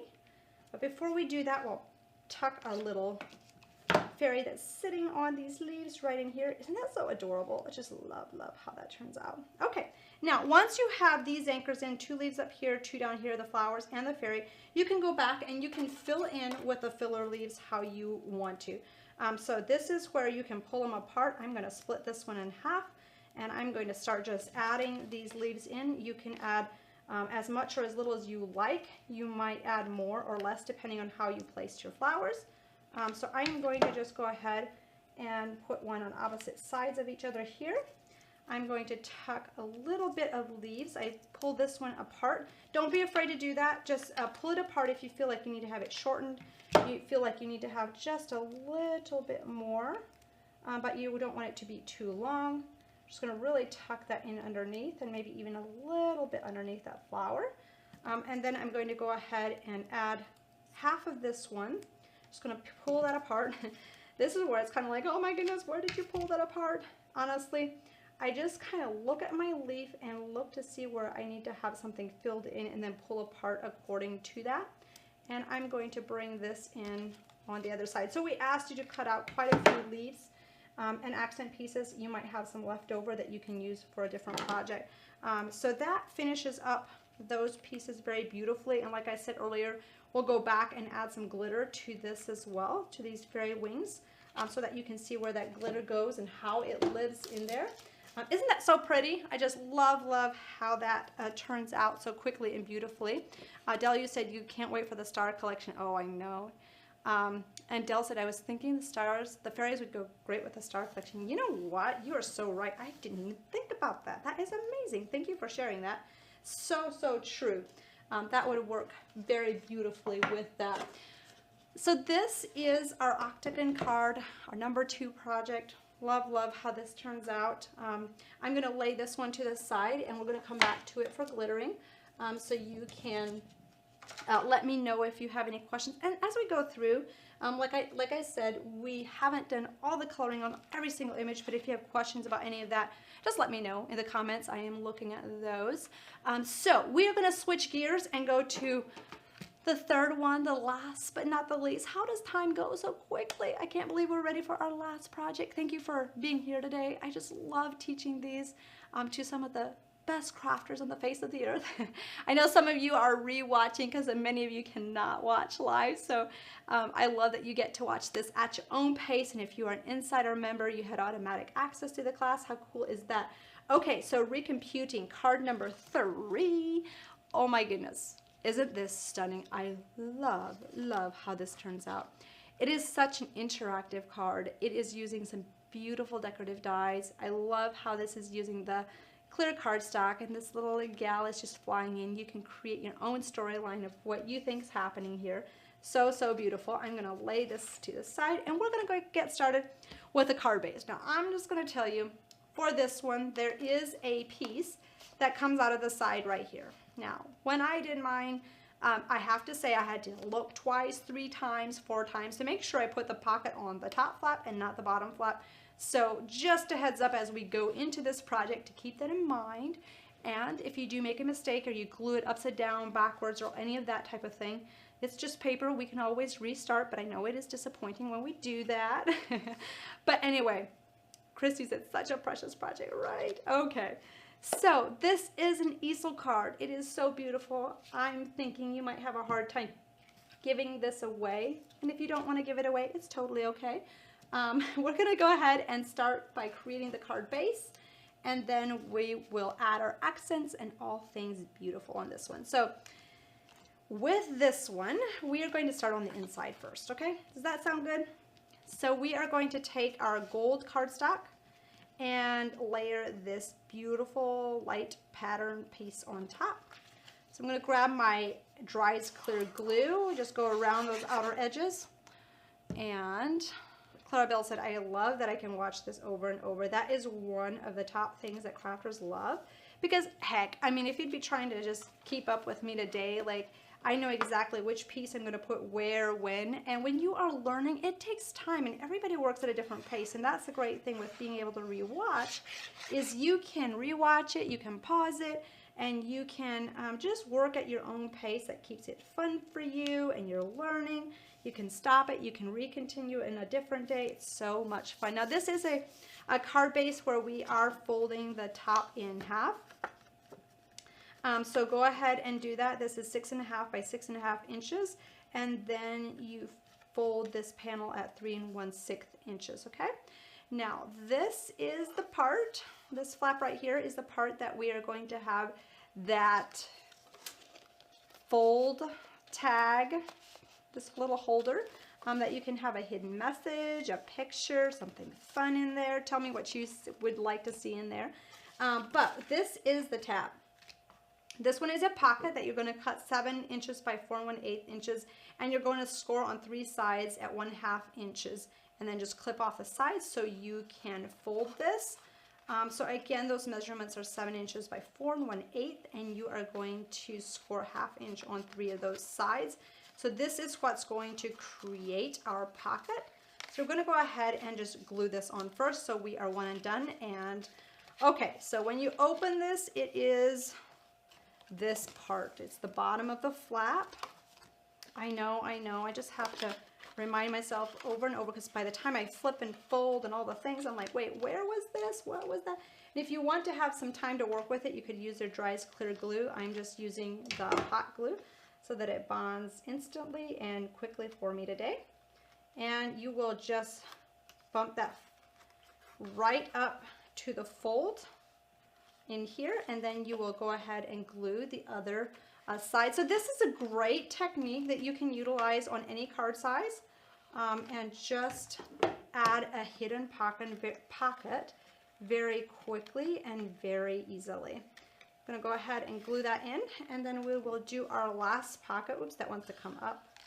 We'll just push that down with this top pocket. That's one thing I like about having glue that dries quickly to do this. However, you might want to just hold it a little bit, even if you are using a hot glue. So you have a little bit of a bonding. So there you have that pocket. I'm just going to hold this a little bit. So to make sure that this is glued down. There we go. And then when you are finished, you can just bring that down and just squeeze and kind of flatten that. I got it a little bit gunky with the hot glue. That's one thing that when I'm doing edges like that, I feel like I get it a little bit gunky if I am moving too quickly. Now, for this front part of the flap, you're going to go ahead and take a gold piece, the pattern piece, and a green piece, and you're going to layer all of these together. You're going to do that on the front here. And this is the piece that you're going to be using for that. So we'll go ahead and glue these together.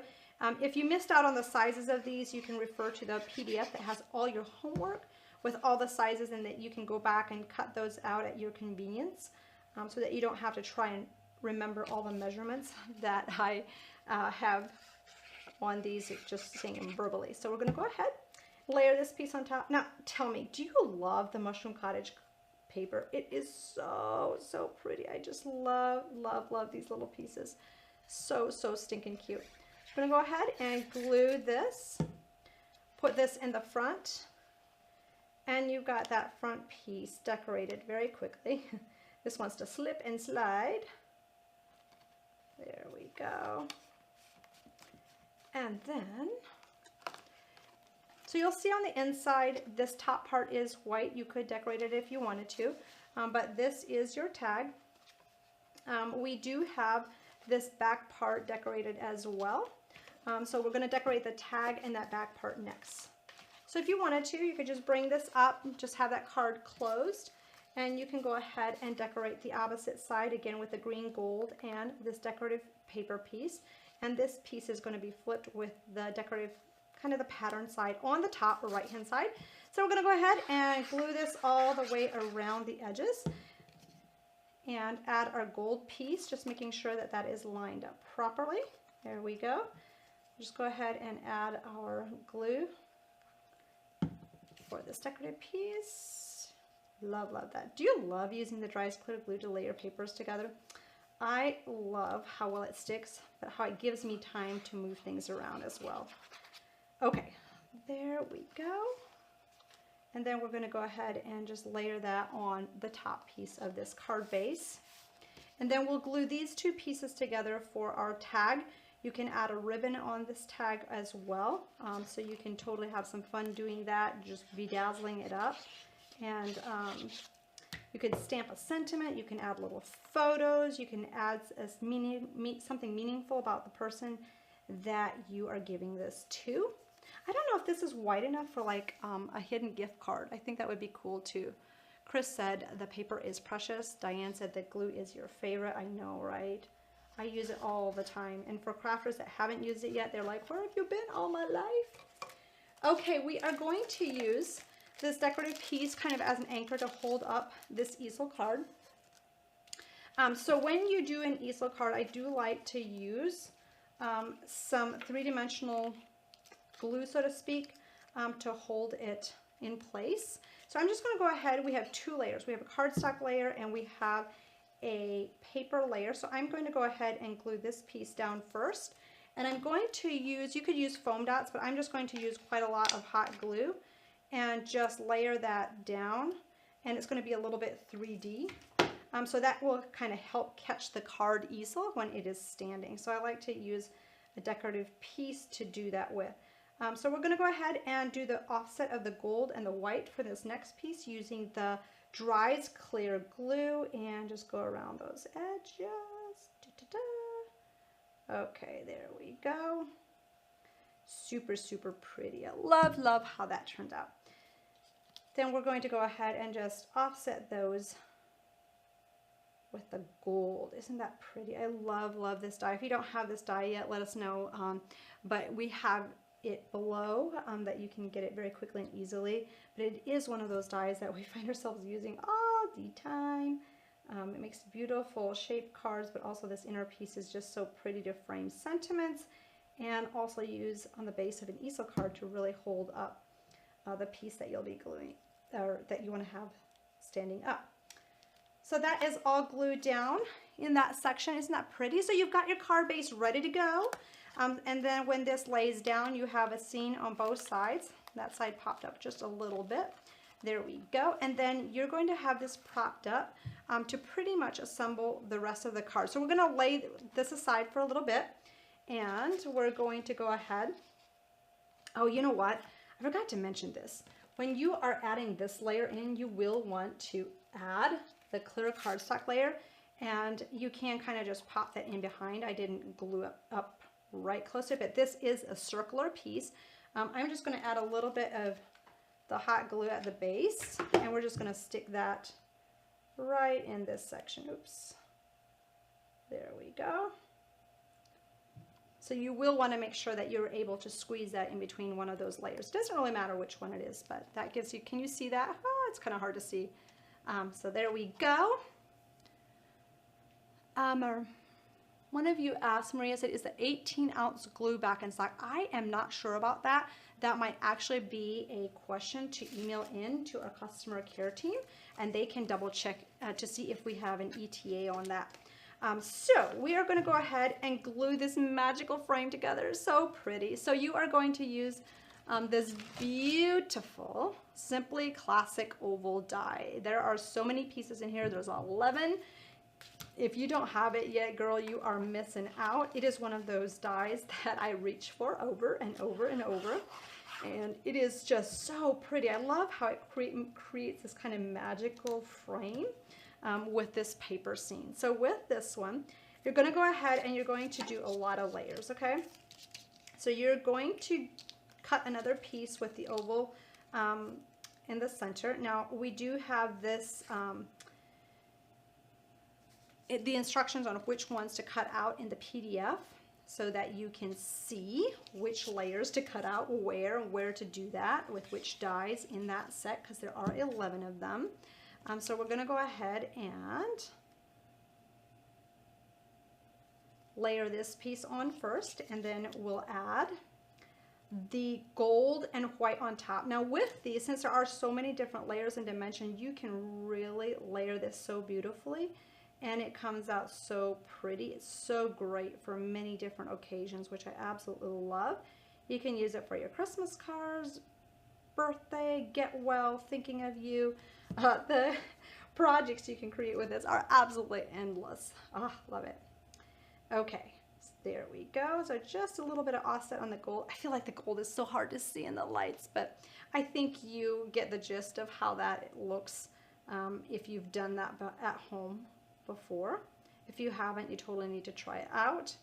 And hey, speaking of the Luxe Gold, if you are a girl that loves Luxe Gold or Luxe Silver, make sure that you stock up on that, because hey, Christmas card making is right around the corner, and with the new collections that are coming out, the July one, we used a lot of the silver, and August, I used a mixture of silver and gold, but it's a great thing that you want to make sure you do not run out of. So here we go. We have this beautiful frame. Now I did add some 3D dots on top of it to give it some dimension from the paper.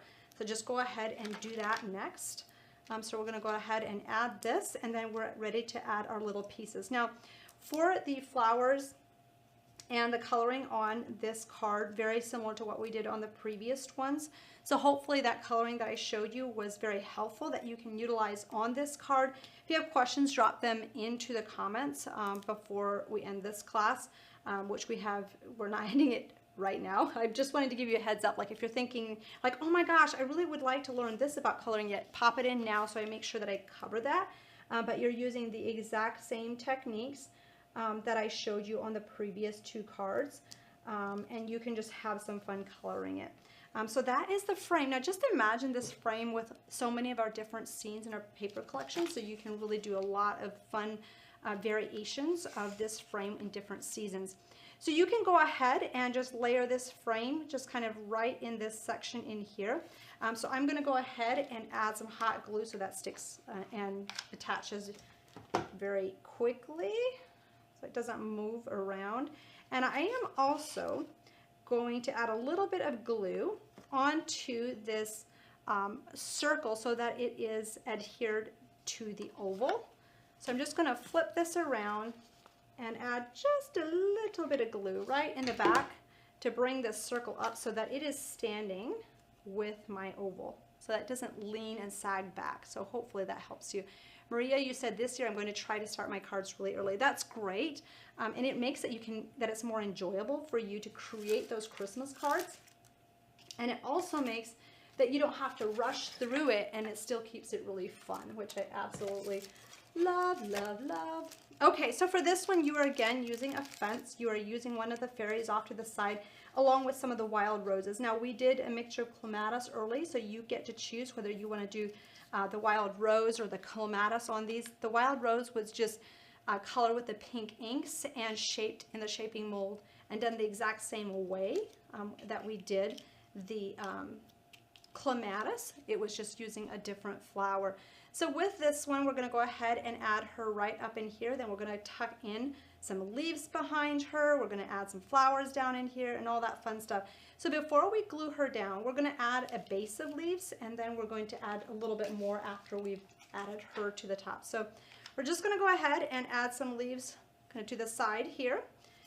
Do some on the bottom. Just add a little bit of a gap right in here where she's going to sit. And then we're just going to put a big puddle of glue and sit her right in here. So she's kind of sitting right beside that little froggy. Isn't that so pretty? I just love how it comes together so quickly once you have those images colored. Maria, you said you started using your zig markers and they are magic. You love them. Oh, I'm so happy for you. That's so awesome.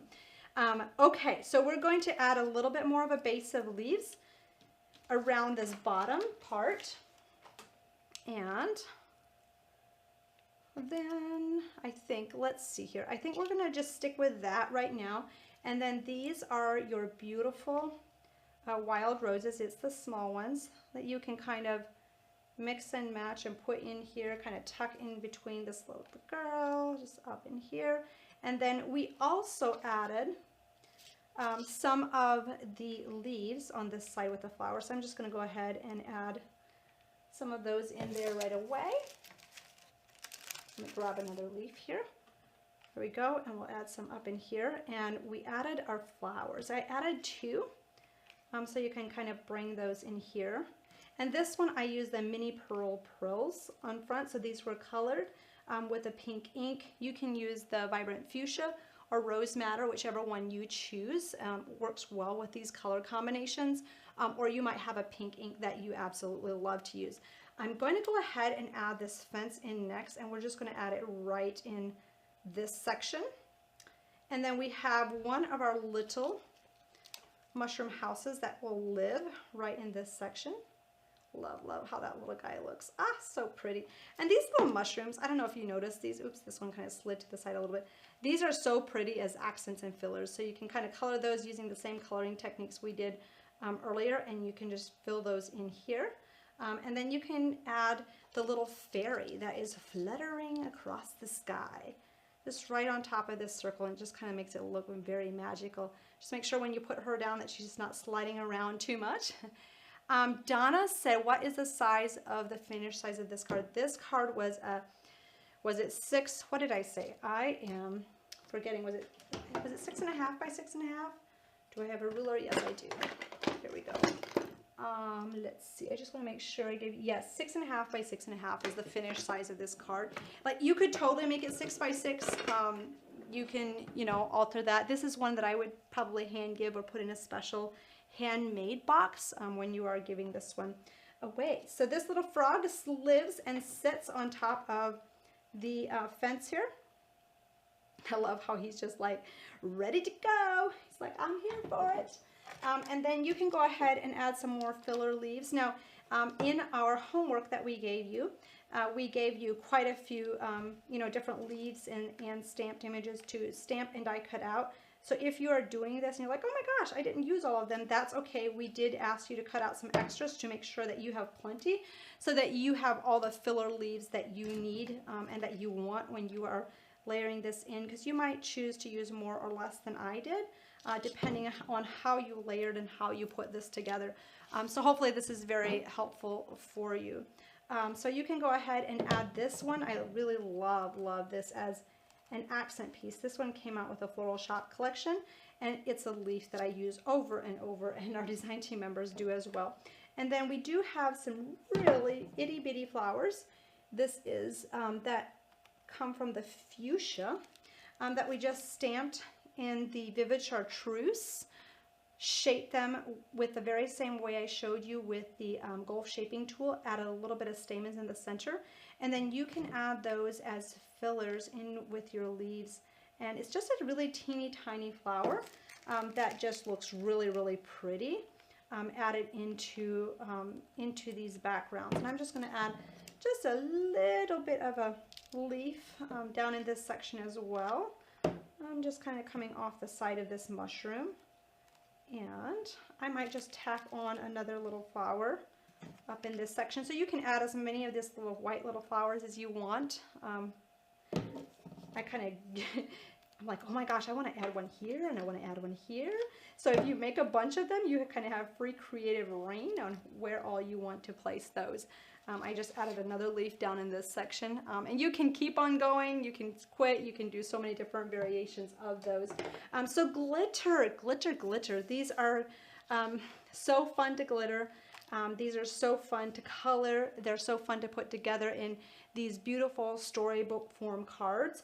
And I love the different ways that you can just make it come to life. I think they would make great kid cards. So if you have grandkids, this is something that will bring a smile to their face. Okay, so we're gonna go ahead and add some glitter. Now, glittering, I don't know if you've done a lot of glittering, but I typically do a glittering technique with this that is just pretty quick and easy. So we're gonna go ahead and use the dry as clear glue. Add a bunch of glue to our sponge, and you can add as much glitter as you want or as little glitter. So just have fun with it. So I'm going to go ahead and add some to the fairy wings, and I'm just going to hold this so it doesn't flop back. So I'm just going to do quite a bit on this one. We're going to bring in our crystal glitter, which is a beautiful chunky glitter. Absolutely love this. If you don't have it, don't get one jar, get a couple jars. I go through this like nobody's business. I feel like I'm filling mine up all the time. Now this glue does dry clear, so in the beginning it will look a little bit white. Whoops, there we go. But it will become very clear again once that glue is dried. So we're going to go ahead and add some more glue on this. Lisa, what size would be good for this size card? I love to make my boxes for the dimension cards, but the math is just not good. I'm not sure I'm following you. What size would be good for this? Oh, are you asking about what size box? Okay, so if this card is 6.5 by 6.5, and we do have you know, some things sticking out at the edges. So what I would do is just measure the finished size from edge to edge, because yours might be a little bit larger or smaller depending on how you place this. And I would give it about 1/4 of an inch on every side when you're making the box. But the depth doesn't really matter because this one is not super dimensional. It's pretty flat when I mean, it's not super flat, but it's not super dimensional like some of the projects that we've made before either. So for the flowers, I just dab on top, sprinkle that glitter over the top, and you have a very bedazzled glittery flower very quickly. Now, for some of you, you might be like, oh my gosh, I would find it so much easier to glue it and glitter it before. Totally up to you. I typically like to wait until the end, so I'm not dabbing my hands into wet glue and glitter.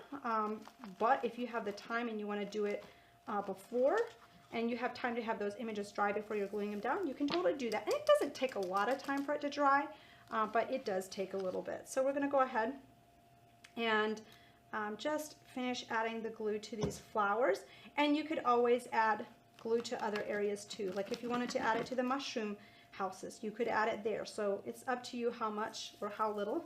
My motto is you can never have too much glitter. Some of you might have differing opinions on that. But we're going to go ahead and also add it to the rest of our project. So this was project number 2. We're going to add it to the fairy wings and also some to the flowers as well. Maria, you said we have to stock up on glitter for Christmas cards. You are so right. If you are doing 10, 20, and 30 Christmas cards or 100, you are going to go through that glitter like nobody's business. So yes, there's also a glitter called frosting powder that I actually really like for my Christmas cards if you want to have a little bit more of a white snow effect into it. So look into that if you haven't used that, if you're going to make Christmas cards. It has a little bit of a white effect. So there you have that glittery wing. Isn't it just so cool how quickly that is done? And it still looks like you have spent a lot of time with it. So we're going to go ahead and add that to this wing as well. And if you didn't blend super well, the glitter really actually kind of covers that as well, so you don't have to be uber particular or kind of freaked out about it. So this is project number 2, and then project number 1 with the shape of mushrooms that are stacked on top of each other. So pretty. Now, I know it's a little bit hard to say which one's your favorite, but if you have a favorite, let us know. And if you like all 3, tell me what you liked about the 3 different variations of this card. I'd love to hear your feedback. And speaking of feedback, we have a link right underneath this screen that if you leave a review by July 6th, you'll be entered into a drawing for a shopping spree of $100. So make sure you do that. I would do it right away after this class has ended so you don't forget it. If you're like me, it's like, oh, I thought I was supposed to do something, I didn't do it. And if you don't have some of the products that I was using today, or you missed getting some, we've added the links right underneath this screen that you can just click on those to get the ones that you missed. I think some are out of stock, but hopefully we have in stock what you are needing. And we just glitter these flowers up, and voila, there you have it. So such a beautiful way to create beautiful projects that when you look at them, you might have been the person that says, oh, you know what, I could never do that. But when you break it down and you follow the simple step-by-steps, anybody can do it. And that's the beauty of creating projects like this. I did want to share some more projects with the mushroom collection that I have laying in front of you here if you want to see them. And just remember, as a thank you for participating and being part of the class today, you qualify for a free paper pad with a $100 purchase, and that code is 875183. Expires July 6th. Just make sure you use that before it expires. Cindy did pop that code into the comments so you can write it down from there if you missed what I said, because I know that was a little bit fast. But we're going to take a look at some more card samples, and then I'm going to show you the projects we're going to have in the July online class that I think you're gonna love. Okay, so we're gonna take a look at some of these mushroom cards. Here is one that is kind of like an easel coming up from the bottom. Love how that turns out. And then if you want to do some really simple like note cards, it just says, hey friend, thinking of you, or a housewarming card. This is a great way to just make a smaller card. Chris said you loved all three. Thank you so much for the super fun class. Oh, Chris, you are the sweetest. Luz said you, number one is your favorite. You love stackable mushrooms. Darlene said, you are talking about my computer is saying the live stream is down. Hopefully that will come back up for you and straightens itself out. I'm so sorry. And then here are some more with the poppy. One of you was saying you love using it with the poppy. Here it's sitting on the poppy as well. And then here is another card. Sorry for my arm in the way of the camera there. I'm using those simple octagons and just layering, and just having a beautiful kind of stacked scene. So if you find that, hey, you would rather do a stacked layer of these octagons to get that dimension, you could totally do that version instead of the version we did with this card. So you could totally switch it up and do it and make it your own. Diane, you said your favorite is the first, but I love everything about this set. Thank you, friend, for giving that feedback. I love it. And Diane said, oh, I can't wait for the sneak peek. Now I have the sneak peek in one of these drawers. If I can find which drawer, I think I have it. So for those of you that are insider members, you have automatic access to this next class that we're hosting at the end of July. You don't need to do anything. You are automatically enrolled into that class. But this is the Holiday Star Collection. But wait until you see what's inside. This is a little mini album with stars, and they are swinging. And as you can see, you'll definitely want to stock up on the Silver Lux cardstock because we're going to use a whole bunch of this. Isn't that just the funnest? So this is a mini album. Oh my goodness, I love this. You could set this on your table, have a little tea light in the back. Isn't that so beautiful? And the colors of this collection are absolutely incredible. I'm like, oh. I think the angels sing on this one. Okay, and this is what we call a tea light card. So you've got the beautiful star on the outside. You've got those vellum poinsettias that we're going to be doing. And I can't give away all my secrets today. I can't teach it today, but I will be back at the end of July. This is what we call a tea light card using some of the dies we launched. Oh, when was it? I forget. Was it the end of April? And you'll be able to set that in there. Janet said, I love this project. And then we'll end it with an ornament. Isn't that so pretty? So that's July's online class. If you are an insider member, you have automatic access and you'll automatically be enrolled into that class. If you're not an insider member, we'll add the link to the screen, or you can go to heartfeltcreations.us, click on the class tab. You can register for $30 and just make sure to do that before pre-registration ends. I think that's at the close to the end of July. Anyway, thank you so much for joining me for this class today. I've had so much fun being back with you today live. Thank you for your interaction, your comments, and don't forget to leave a review. We have the link right underneath this screen that you can tell us what you loved about the class today, give us some feedback, and make sure you do that by July 6th, and you'll be entered in to win a $100 shopping spree. And don't forget to take advantage of that free paper pad with a $100 purchase. Sorry, I feel like I have a hot glue string on my lips. A paper pad free with a $100 purchase, and that expires on July 6th. That code is 87183. Thank you so much for joining me today. We will see you back here at the end of July to learn more about the Holiday Star Collection. We'll see you then. Bye.